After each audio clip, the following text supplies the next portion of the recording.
Moi, je pense qu'une des choses qui est importante à comprendre, c'est l'impact émotionnel et psychologique du fait de posséder sa résidence principale. Le premier mythe, c'est acheter, c'est toujours mieux. Parce que dans un certain nombre de cas, ton crédit peut te coûter plus cher que ton loyer. Idéalement, ça serait de pas acheter avec de l'émotion, donc évidemment, il faut que tu achètes une maison dans laquelle tu te sens bien, mais que tu le fasses ça comme un investisseur. Comme ça, tu es sûr que non seulement tu as acheté un bien qui est en dessous du marché, et qui en plus, en termes de liquidité à terme, peut te rapporter un peu plus d'argent. Selon toi, mieux vaut-il agir rapidement et faire des erreurs qui peuvent coûter très très cher, ou mieux vaut-il prendre un peu plus de temps et faire des choses qui sont stratégiques et qui s'inscrivent dans le cadre de tes objectifs long terme? Welcome, welcome. Faut-il acheter ou louer sa résidence principale? Alors ça, c'est la question à plusieurs centaines de milliers d'euros, voire à plusieurs millions, en fonction du patrimoine. Et la réponse, souvent, elle est franche à cette question.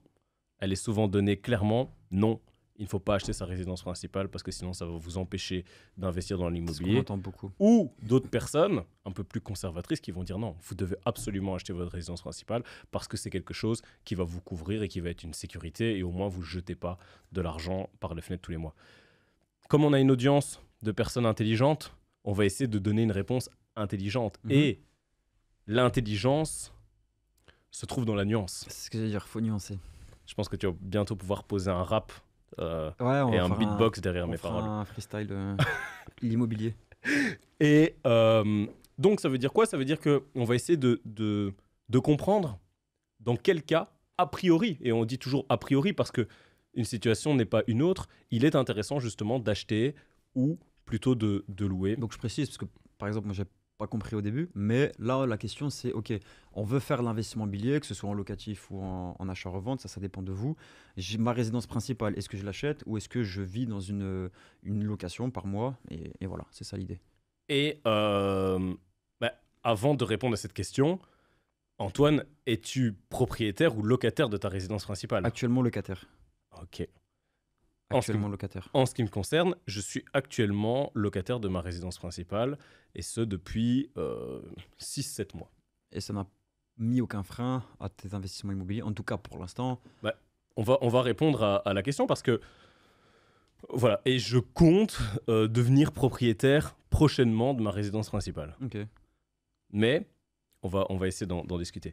Mais je pense que ce qui est important, c'est de comprendre avant toute chose, et là c'est un peu, après on va vraiment voir des points que j'ai essayé de lister, notamment, on va essayer de déconstruire les idées reçues, d'analyser les différents points de vue, de voir si la résidence principale c'est un actif ou un passif, parce qu'on nous dit souvent la résidence principale c'est un actif, d'autres te diront c'est un passif, et d'analyser l'ensemble des éléments qui peuvent être pris en compte. Moi je pense qu'une des choses qui est importante à comprendre, c'est l'impact émotionnel et psychologique du fait et financier de posséder sa résidence principale. Donc qu'est-ce que tu entends? En gros, quelle différence psychologique il y a entre posséder sa résidence principale et être dans un logement que tu loues? Se sentir chez soi. Ok. Beaucoup de personnes vont acheter une résidence principale, eu égard aux questions financières, même s'ils se disent, voilà, au moins je ne jette pas de l'argent par les fenêtres, mais parce que ça permet de se sentir chez soi. Et donc, ça peut être effectivement une des raisons qui pourrait expliquer le fait de posséder sa résidence principale, c'est dire, ok, quand c'est chez moi, c'est chez moi. Et effectivement, à partir du moment où tu possèdes, c'est à toi et à l'État. Parce que bon, tu as évidemment un revenu cadastral à payer tous les ans, que ta maison principale, que ta résidence principale soit payée ou pas. Et donc, ça peut effectivement être une des raisons. Donc, c'est émotionnel. Effectivement, il y a un impact très souvent qui est émotionnel. Et c'est quelque chose qui peut se comprendre. Et à partir du moment où tu es conscient, tu peux dire, tiens, j'achète ma résidence principale. Financièrement, c'est peut-être pas la meilleure des opérations. Parfois, ça peut l'être. Hein. Mais pour des raisons qui sont émotionnelles. Et donc, c'est important d'avoir les idées claires par rapport à ça. Parce que je pense que l'idée reçue, c'est de se dire, ok, enfin souvent c'est ce qu'on va entendre, ok, toi t'as une maison, moi j'en ai pas, ouais, mais pourquoi t'achètes pas? C'est mieux, tu te rends compte que là tu mets autant par mois dans une location, c'est le même argent que tu pourrais mettre dans un crédit. Souvent c'est ça qu'on dit. Effectivement, et le premier mythe, et je l'ai noté, c'est ce que tu dis, c'est acheter, c'est toujours mieux. C'est toujours mieux parce que effectivement, c'est à toi dans 20 ans, la pierre c'est sûr, ça t'appartiendra. Et, voilà. Et je pense que c'est important, lorsque on veut acheter, d'avoir une considération du contexte économique et personnel. Oui, parce qu'on dit ça sera à toi. Mhm. Je donne un exemple. Si demain, Ça ne sera tu- jamais vraiment. oui, mais au-delà de ça, admettons demain, tu achètes une maison Mhm. dans une localisation qui est très peu liquide, un bien qui est très peu liquide. Ok, donc Ok, ça sera à toi. Mais si à un moment donné, tu as besoin de le vendre, est-ce que tu vas pas te retrouver face à des difficultés pour le vendre? Un bien qui aura peut-être perdu également en valeur, c'est quelque chose qui est important à considérer. Et quel va être également l'apport que tu vas devoir mettre pour acquérir ce bien? et quel a été ton crédit? Oui, exactement. Parce que dans un certain nombre de cas, ton crédit peut te coûter plus cher que ton loyer.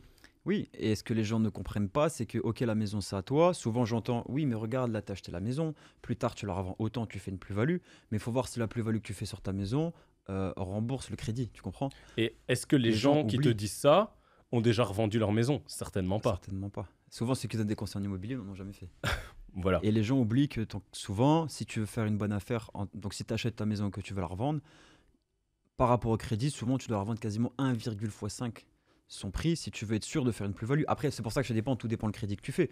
Mais les gens oublient que 4%, c'est énorme. Ouais, on pourrait nuancer le propos, mais par contre, ce qu'il faut vraiment considérer, c'est que pendant que tu payes ta résidence principale, c'est vrai, tu vas amortir du capital. Mhm. Donc, il va y avoir une partie. Par contre, tu auras payé des droits d'enregistrement, Mhm. et ces droits d'enregistrement, c'est perdu. Mhm. Donc, ça, c'est quelque chose également à avoir en tête en fonction du contexte de ce que tu possèdes comme bien ou pas. Le pourcentage des droits d'enregistrement sera plus ou moins élevé, en tout cas en Belgique. En France, je pense que le pourcentage est fixe. Mais nous, on peut aller de 3% à 12% et demi, sans intervalle, c'est 3% ou 12% et demi. Maintenant, la question c'est est-ce que tu vas pouvoir amortir ces 12% et demi si jamais c'est 12% et demi parce que t'as déjà, par exemple, tu possèdes déjà un autre bien. Donc ça, c'est déjà une des premières choses. Et est-ce que tu vas pas acheter trop cher? Mhm. Et Ouais, aussi, ouais, aussi excuse-moi. le coût d'opportunité. C'est-à-dire, tu vas devoir mettre certainement une certaine somme d'argent pour Mhm. faire financer ta résidence principale. C'est de l'argent qui sera plus disponible pour autre chose. Ouais, ouais, je comprends ce que tu veux dire. Peut-être que là, tu achètes ta maison et dans 2 mois, il y a une offre incroyable qui tombe Mais et que ce tu peux que je rater. vais dire, c'est que la plupart des gens, alors, c'est pas une critique, c'est un constat, mais la plupart des gens achètent une résidence principale à deux. Mhm. La plupart des couples se séparent. Mhm. Donc, statistiquement, si tu as acheté ta résidence principale avec quelqu'un, tu as des chances de perdre de l'argent. Ouais. Parce que vous allez vous séparer, vous n'allez Mhm. pas vendre dans les meilleures conditions Mhm. et vous allez perdre de l'argent. Mhm. Donc, tu vois, ce sont tous des éléments qui sont importants à considérer. En parallèle de ça, si tu n'as pas beaucoup d'argent, tu vas certainement acheter une résidence principale dans un milieu, dans un environnement qui n'est pas spécialement opportun. Mhm. Moi, je pense que je suis pas contre le fait de posséder sa résidence principale. De toute façon, on n'est pas dans une élection, donc Ça il n'y a pas dépend de comment pour tu le ou fais, contre, en fait. et chacun fait ce qu'il veut.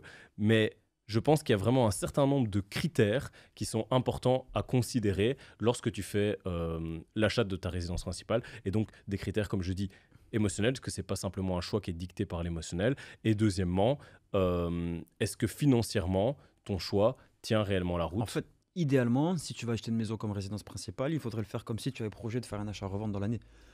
Par exemple, alors Parce tu ne que- feras pas un Oui, achat-revente, mais mais façon effectivement, de là, parler. Parce là que ça peut être intéressant. si tu achètes avec de l'émotion, peut-être que tu vas accepter de payer plus cher parce que tu trouves le jardin très beau, parce que tu aimes la déco, parce que truc. Tu vas injecter beaucoup d'argent parce que tu vas vouloir la décorer comme tu l'aimes, ça va coûter cher. C'est pas la déco que tu vas mettre dans la maison qui va faire que ta maison prend de la plus-value. Et en fait, idéalement, ça serait de pas acheter avec de l'émotion. Donc évidemment, il faut que tu achètes une maison dans laquelle tu te sens bien, mais que tu le fasses ça comme un investisseur. Comme ça, tu es sûr que non seulement tu as acheté un bien qui est en dessous du marché et qui en plus, en termes de liquidité à terme, peut te rapporter un peu plus d'argent. Et ça va être quelque chose qui sera positif auprès des banques. Le fait Ouais. de posséder ta résidence principale sera positif auprès des banques parce que ça va rassurer la C'est banque. potentiel garantie.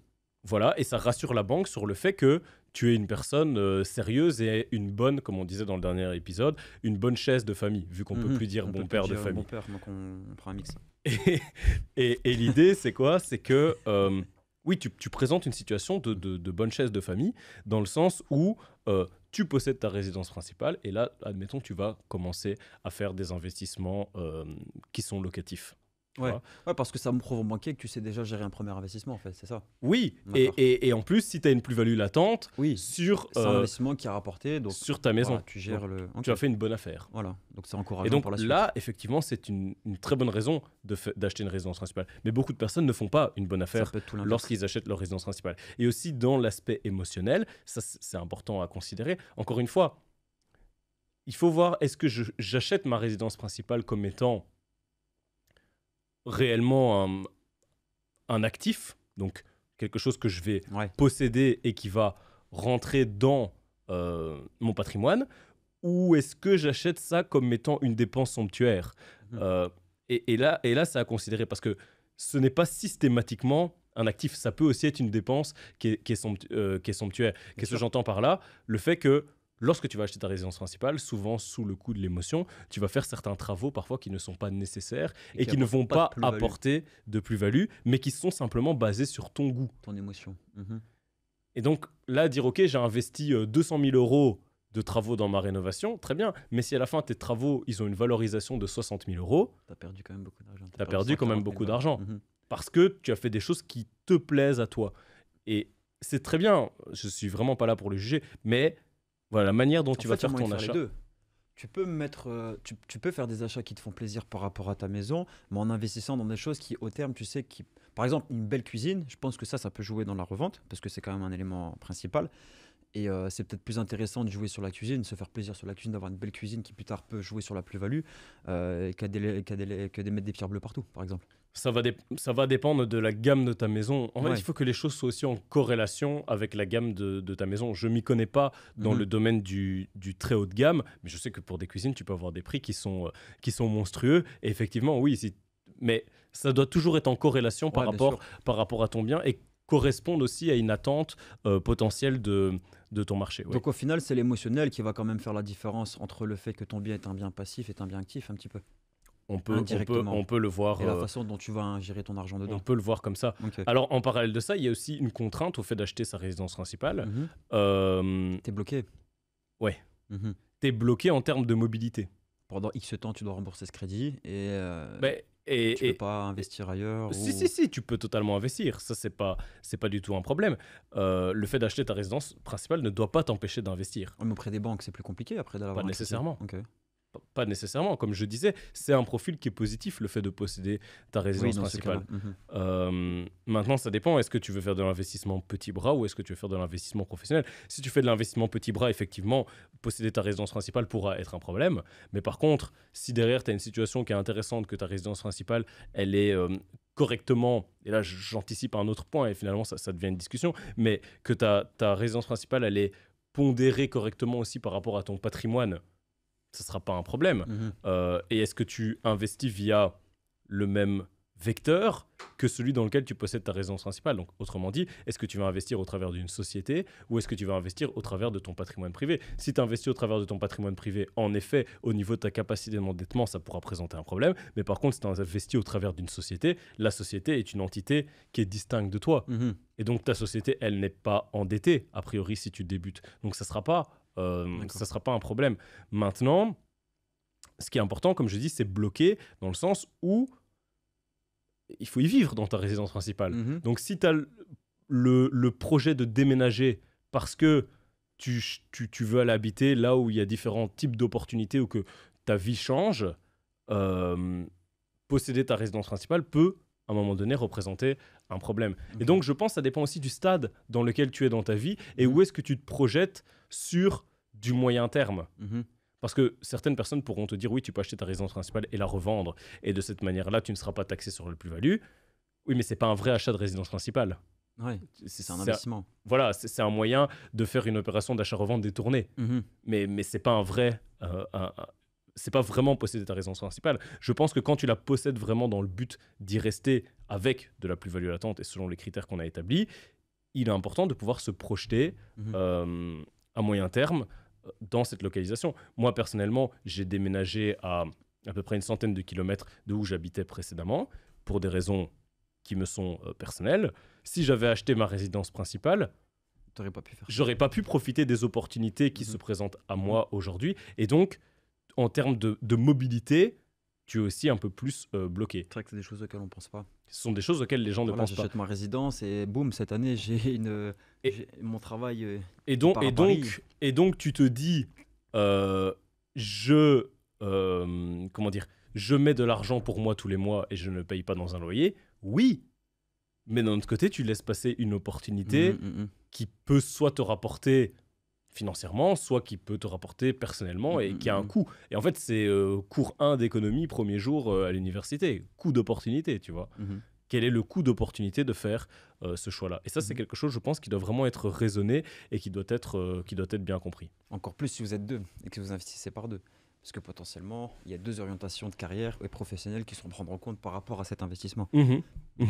Clairement, clairement. Alors, je pense aussi que ce qui peut parfois poser problème avec la résidence principale, et encore une fois, je ne suis pas contre le fait d'acheter une résidence principale, comme j'ai dit, je prévois d'en acheter une, mais c'est la pondération dans le portefeuille.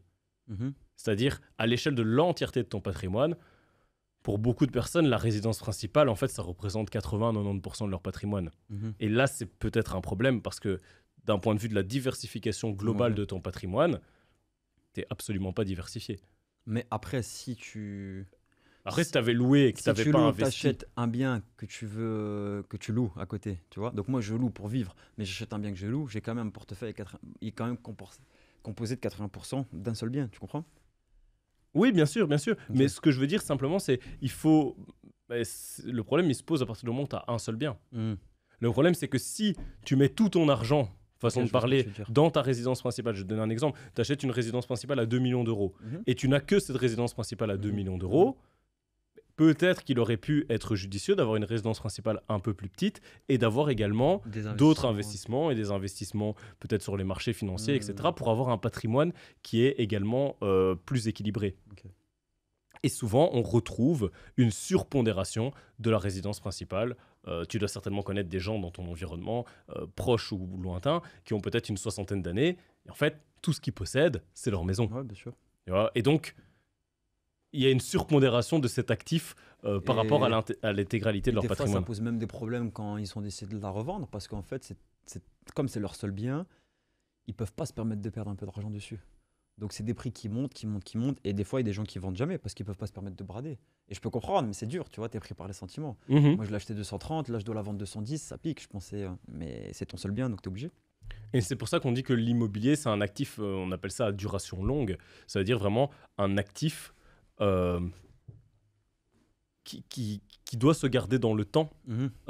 Et c'est pas, après, si c'est de l'achat-revente, c'est autre chose. C'est comme si tu dis, je fais du trading en bourse. Mais c'est quelque chose, en fait, que tu dois garder quand même sur une certaine durée. Et c'est pour ça que c'est intéressant de considérer cet aspect-là également dans le cadre de la résidence principale et les opportunités potentielles à côté desquelles tu pourrais passer en étant fixe, en fait, à un endroit. Donc, en fait, ce qui serait intéressant de se dire, à un moment, quand toi, tu décides d'acheter une maison, tu dis, OK, moi, j'ai tel argent pour acheter une maison, je souhaite acheter ma résidence principale. Mais je vais quand même regarder avec cet argent, potentiellement, ce que je pourrais investir. Alors, oui, bien entendu. parce qu'imagine, voilà, tu vas acheter une maison, OK, j'aime bien cette maison-là, mais par contre, là, il y a un coût d'opportunité qui est hyper intéressant, qui est peut-être plus intéressant que l'achat de ma résidence principale. Tu vois ce que je veux dire? Mais la question, et là, je renvoie à un épisode précédent qu'on avait fait, c'est ta résidence principale, elle s'inscrit où dans ton objectif dans ta stratégie à long terme. Okay. Et est-ce que c'est une résidence principale dans laquelle tu comptes rester quelques années ou est-ce que c'est une résidence principale dans laquelle... Je vais te donner un exemple. Moi, l'endroit où j'habite, je loue à bon prix. J'espère que les propriétaires ne verront pas cette vidéo. De toute façon, ils ne parlent pas français. Mais ils comprennent quand même le français. Je loue à bon prix. Mais pourquoi? Parce qu'en réalité, les propriétaires qui étaient là, donc c'est une maison qui dispose de 3 chambres. Et ils avaient un enfant. Ils ont voulu avoir un deuxième enfant. Sauf qu'ils ont eu des jumeaux. Oh. Donc, coup d'opportunité. Donc, que s'est-il passé? Ils ont décidé de garder les jumeaux. Ouais, je me doute. Pas mis au frigo. Et donc, la maison est trop petite pour eux. Parce qu'il leur faudrait 4 chambres. Donc, ils sont dans la rapidité. Ils en ont 3. Location ou de vente. Qu'est-ce qu'ils ont fait? Ils ont trouvé une autre maison qu'ils ont, je pense, achetée. Et donc, maintenant, il faut louer cette maison, mais rapidement, parce que... J'ai déjà la maison. Et donc, j'ai saisi cette opportunité. T'as négocié ou pas? Non, j'ai pas négocié Ok. parce que le prix est vraiment bon. Ok. Mais ce que je veux dire par là, c'est que dans la vie, tu n'es pas à l'abri d'avoir aussi des changements. Mhm. Et donc, alors eux s'en sortent pas trop mal, mais si tu as acheté ta maison en te disant, voilà, moi j'ai écrit ma vie sur papier, je vais avoir 2 enfants, T'en et as tu 5 te qui sortent. retrouves, Mhm. tu te Ouais. retrouves dans une situation comme celle-là, Ouais. est-ce que tu as acheté un bien qui était suffisamment liquide, que tu as acheté à bon prix, pour être capable de le revendre et de ne pas avoir en réalité une épine dans le pied que tu vas devoir garder pendant un certain temps? Mais est-ce que le problème de cette façon de penser, c'est pas la paranoïa, tu vois? Est-ce qu'à force d'anticiper tous ces éventuels problèmes, tu finis pas par rien faire parce que tu te dis oh, à tout moment, je vais acheter avec ma femme et peut-être elle va me tromper avec le boulanger, machin, tu vois? Tu as du mal à te lancer après, tu vois? Quelle est la limite entre l'anticipation et la paranoïa, tu vois? C'est beau. Mais je pense que, ça, c'est quelque chose qui est personnel, mais il faut être préparé, mais le fait d'être préparé et d'être réfléchi n'empêche pas l'action. Au Mhm. contraire, parce que, selon toi, mieux vaut-il agir rapidement et faire des erreurs qui peuvent coûter très très cher, ou mieux vaut-il prendre un peu plus de temps et faire des choses qui sont stratégiques et qui s'inscrivent dans le cadre de tes objectifs long terme? Tu n'as même pas besoin de réponse, on a compris. La Donc, première. donc voilà, alors Ouais. bien entendu, il faut agir rapidement, hein, Mhm. mais en amont, je pense qu'il y a quand même Ouais, il faut ce un moment, travail faut prendre le temps de se d'analyse et de poser, réflexion. Ouais, bien Et sûr. après, quand tu as décidé, là, tu fonces. Mhm. Mais donc aussi, tu vas aller plus vite. Parce que tu vas foncer, étant donné que tu sais précisément tu veux. ce que tu veux faire. Ce dont tu as besoin Et et, donc- surtout ce que tu peux te permettre de. Et donc, tu Ouais. vas pas être un touriste. Parce Mm. qu'on le voit, quand il y a des appartements à vendre ou des maisons à vendre, tu as des gens, ils viennent. Juste Ah pour oui, visiter. mais on visite parce qu'on sait pas encore trop, on doit encore réfléchir, on voulait un petit peu voir comment c'est, Quelque chose à etc. faire, les gars. Voilà. Et, Ouais, je et donc, comprends. veux-tu être ces personnes, Mhm. ou alors tu préfères être la personne qui a analysé, qui a processé en amont, et puis qui dit, allez, let's go, on y va. Mhm.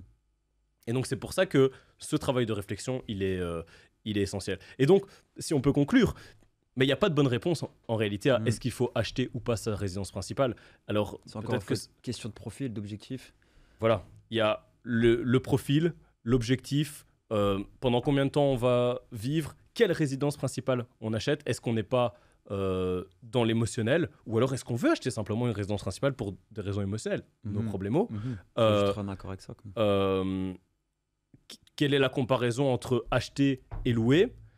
Est-ce que j'opte pour un bien qui est de qualité? Oui, non.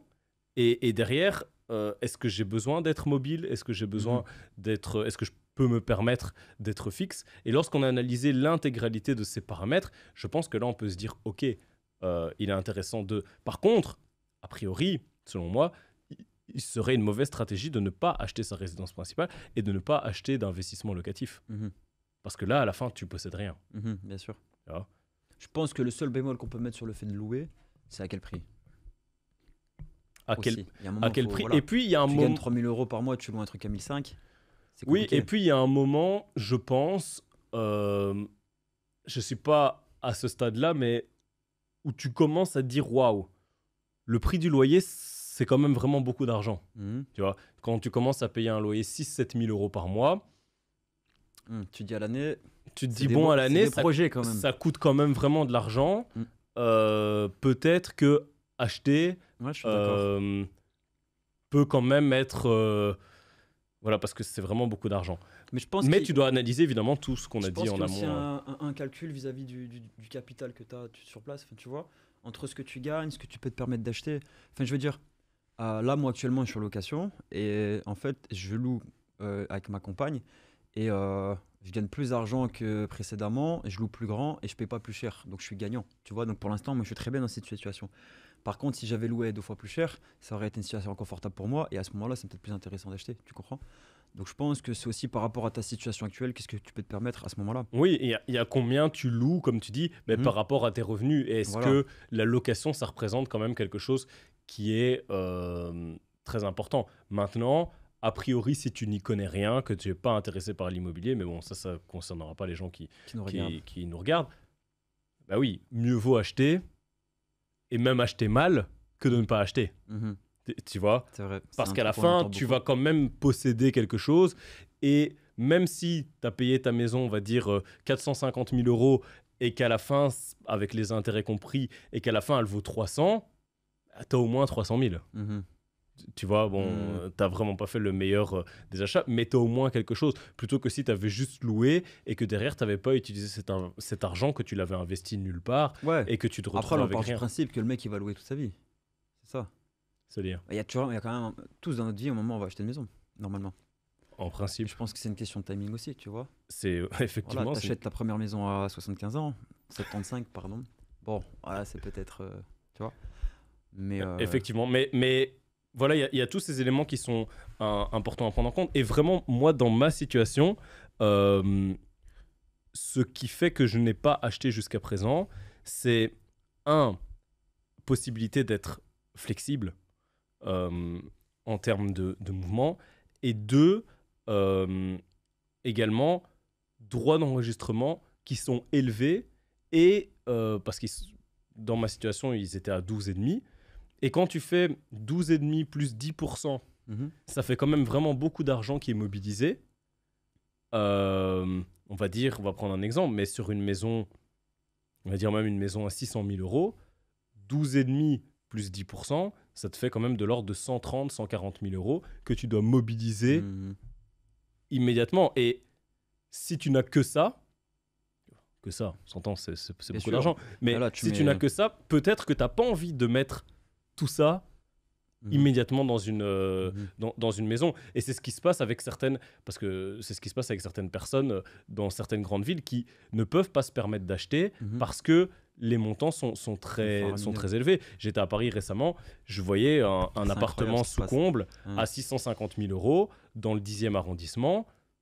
Bah, tu te dis 650 000 euros, tiens, si j'achète, j'ai besoin du coup de mettre, ce que je te disais environ, bon, là ça va dépendre, mais on va dire même juste les droits d'enregistrement et un petit apport, on va compter 650 000 euros, peut-être 60, 80, 90 000 euros.